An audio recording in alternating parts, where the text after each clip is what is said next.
नमस्कार मित्रों, आपका मेरे चैनल स्टडी विद संध्या में बहुत बहुत स्वागत है। मित्रों, आज मैं आपके लिए महाकवि कालिदास कृत अभिज्ञान शाकुंतलम सप्तम अंक से संबंधित महत्वपूर्ण प्रश्न उत्तर लेकर आई हूँ, जो कि इस नाटक का अंतिम अंक है। तो चलिए शुरू करते हैं प्रश्न नंबर 1 से। अभिज्ञान शाकुंतलम के सप्तम अंक का क्या नाम है? तो सप्तम अंक का नाम है पुनर्मिलन। पुनर्मिलन यानी पुनः दोबारा से मिलन। किसका? शकुंतला और दुष्यंत का। अभिज्ञान शाकुंतलम में कितने श्लोक हैं? तो अभिज्ञान शाकुंतलम में 35 श्लोक हैं, 35। राजा दुष्यंत के लिए विशाल उत्सव का आयोजन कौन करता है? कौन करता है? इंद्र।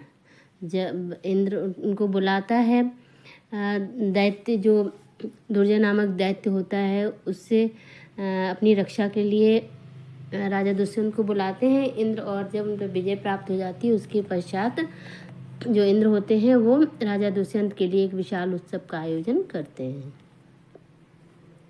प्रश्न नंबर 4, राजा को पृथ्वी लोक छोड़ने कौन जाता है? तो राजा को पृथ्वी लोक छोड़ने के लिए इंद्र का सारथी मातली जाता है।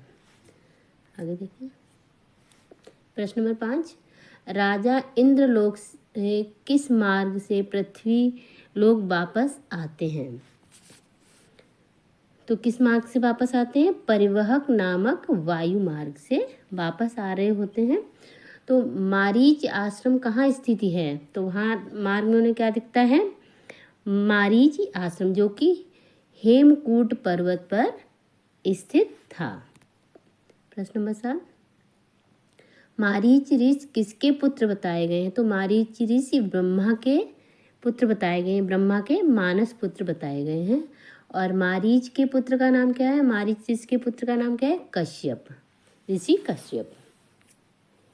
आगे देखिए प्रश्न नंबर 9, आश्रम जाते वक्त राजा दुष्यंत की कौन सी भुजा फड़कने लगती है?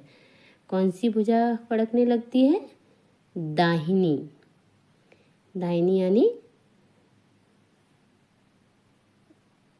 सीधी भुजा। दाहिनी भुजा का फड़कना कैसा संकेत माना जाता है? तो शुभ संकेत माना जाता है। 2 तपस्विनियां किसका पीछा कर रही थीं? जब ऋषि के आश्रम में जाते हैं, मारीच ऋषि के आश्रम में जाते हैं, तब वो देखते हैं कि जो 2 तपस्विनियां हैं वो एक छोटे बालक का पीछा कर रही थी। क्यों?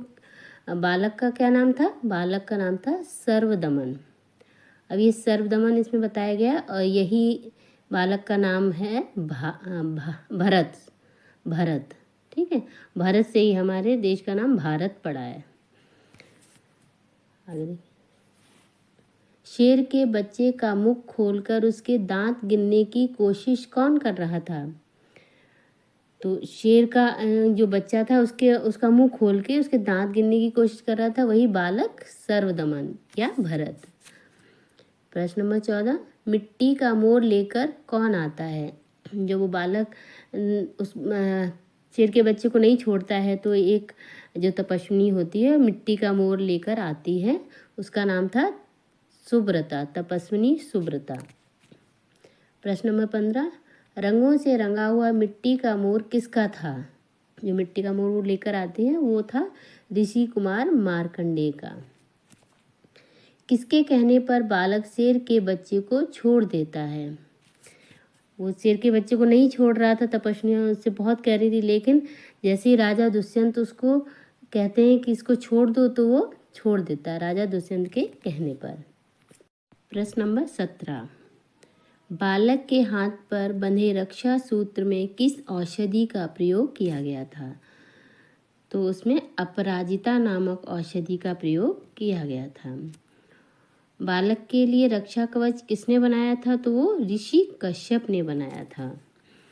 रक्षा कवच की क्या विशेषता थी? तो रक्षा कवच की विशेषता थी कि उसको माता पिता के अतिरिक्त यदि कोई अन्य व्यक्ति हाथ लगाएगा तो वह उसको सर बनकर डस लेगा।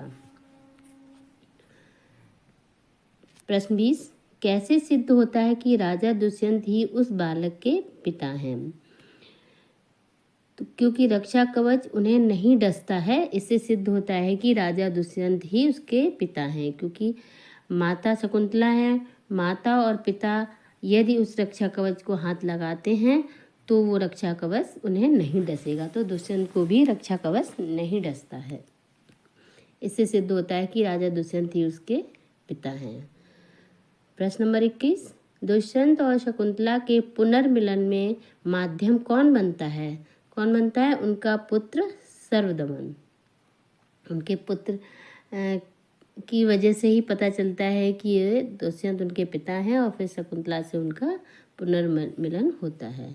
दुष्यंत ने अपने पुत्र सर्वदमन को कैसे पहचाना? उसके साहस और शकुंतला के वर्णन से। मारीच का शिष्य कौन था? तो मारीच ऋषि के शिष्य थे गालव। प्रश्न नंबर 24, दुष्यंत और शकुंतला का पुनर्मिलन कहाँ होता है? तो कहाँ होता है? हेमकूट पर्वत के मारीची आश्रम में। इंद्र के पुत्र का क्या नाम था? तो इंद्र के पुत्र का नाम था जयंत। पौलोमी शब्द का प्रयोग किसके लिए हुआ है? तो पौलोमी शब्द का प्रयोग इंद्र की पत्नी सची के लिए, जिन्हें इंद्राणी भी कहते हैं, उनके लिए हुआ है। आखंडल कौन है? तो आखंडल है इंद्र। आगे देखें। मंदार माला किसने किसको पहनाई? तो मंदार माला इंद्र ने राजा दुष्यंत को पहनाई थी। शतक्रतु शब्द का प्रयोग किसके लिए किया गया है? तो ये इंद्र के लिए किया गया है। रात्रि संबंधित अंधकार को कौन दूर करता है? तो रात्रि संबंधित अंधकार को चंद्रमा दूर करता है।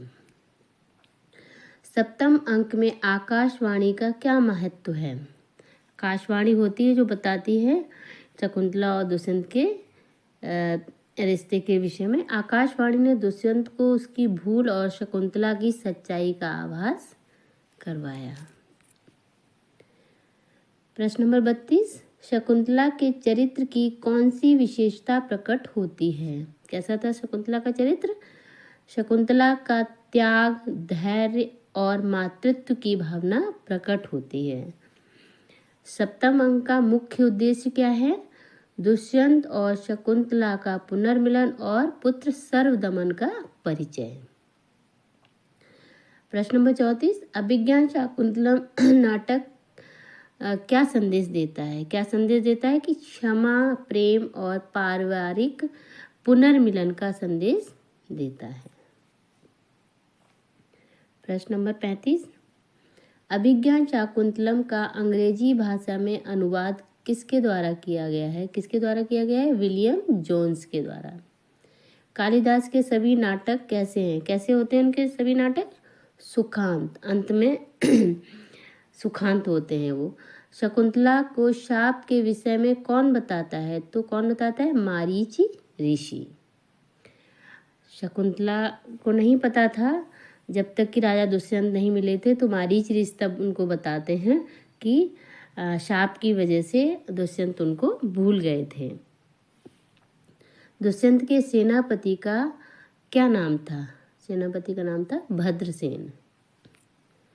प्रश्न नंबर 39, अभिज्ञान शाकुंतलम में पद्यों के लिए किस भाषा का प्रयोग हुआ है? तो पद्यों के लिए महाराष्ट्री प्राकृत भाषा का प्रयोग हुआ है। और अभिज्ञान शाकुंतलम में गद्यों के लिए किस भाषा का प्रयोग हुआ है? तो शौरसेनी प्राकृत भाषा का। ये भी याद करने योग्य है। आप दीपशिखा उपाधि किसकी है? तो दीपशिखा उपाधि किसकी है? कालिदास की। तो अब ये दीपशिखा उपाधि उन्हें मिली कहाँ से? रघुवंशम में। रघुवंशम का एक श्लोक है दीपशिखा विराट, तो वो उससे इनको ये उपाधि मिली है।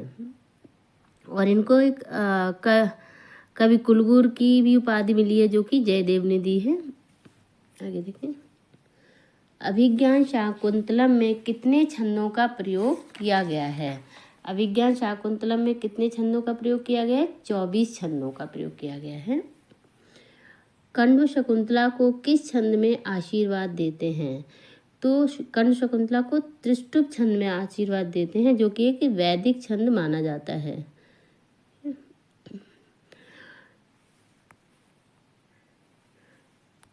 अभिज्ञान शाकुंतलम में सबसे ज़्यादा किस छंद का प्रयोग किया गया? तो सबसे ज़्यादा आर्या छंद का प्रयोग किया गया है।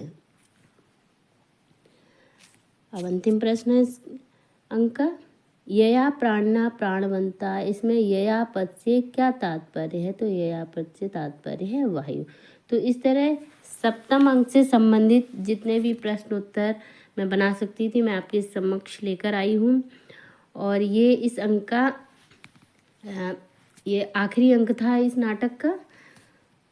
और इसके बाद मैं इससे संबंधित जितनी भी सूक्तियाँ होंगी वो लेकर आऊँगी।